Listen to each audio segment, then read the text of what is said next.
Hello, ladies and gentlemen. My name is Eddie Marcus, spokesman and advocate for basic human rights for all people. My motto is, "Thy will be done on earth as it is in heaven." I want all of us to enjoy life on this planet as though we were in heaven. A few months ago, I put together a piece. In fact, it might have been a year or so. I wrote a piece on Afghanistan, trying to understand our presence there and the dying of American military. I could not come up with a justifiable explanation. We were told that we're there to defend the Afghans from Al-Qaeda.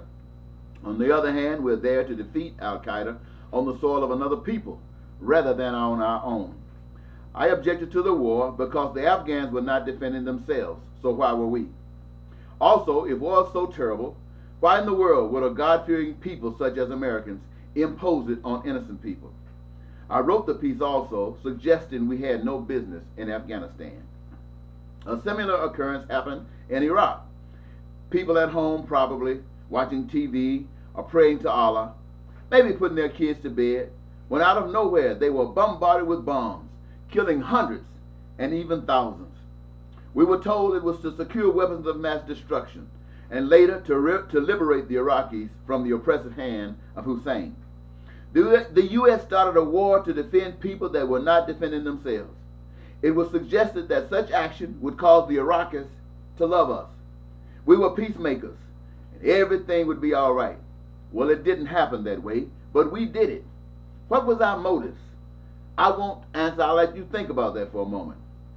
In the Afghan situation, if the people were fed up with their rule, were resisting it and willingly dying in their resistance, if the Iraqis were having the same or similar situation, supporting the resistors is justified.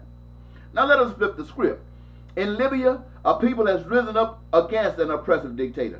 They are fed up with it and are willingly dying to defeat this regime. They are being bombed, killed by tanks and other armaments while throwing rocks and a few guns that might have been confiscated. Yet no nation in the world is coming to their defense. No liberation movements, no rescue. And I wonder why. Could it be because what we see in Libya is a repeat of what the world, the USA and its allies did in Iraq and is doing in Afghanistan? Is it that we have no moral credibility? This is a crying shame. Maybe it is because if the abused of this country rose up and rejected it, they would be treated just as the resistors in Libya.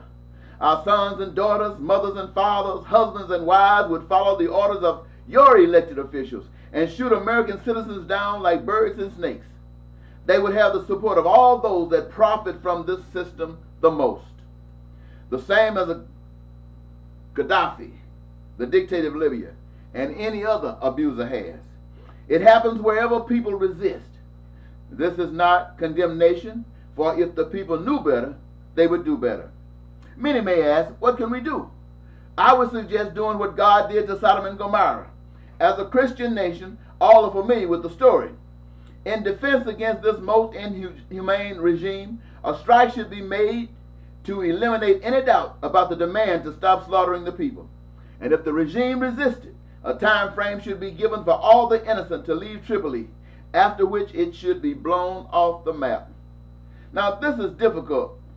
Or should I say, this is no different than what God is doing to nations of the world today for its inhumane treatment of nations being exploited for the good of others, while the people watch silently, benefiting from such abuse.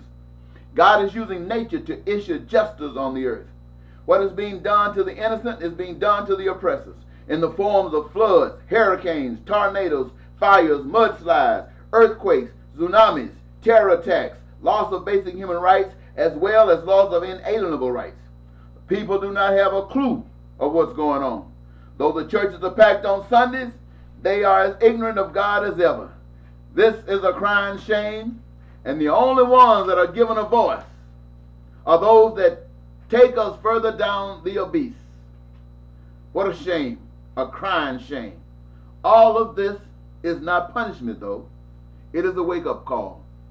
A wake-up call, ladies and gentlemen, for you and I, to realize that nothing on this planet belongs to any human being, anywhere in the world. Everything belongs to its creator, the master, and all above the earth, on the earth, and in the earth.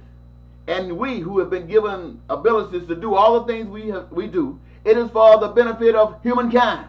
That's what. And anybody that does anything less than that are denying God. And anybody who supports it empowers it. Wake up. It's time for a change. Eddie Marcus, spokesman and advocate for basic human rights for all, whose motto is, "Thy will be done on earth as it is in heaven," say, bye-bye.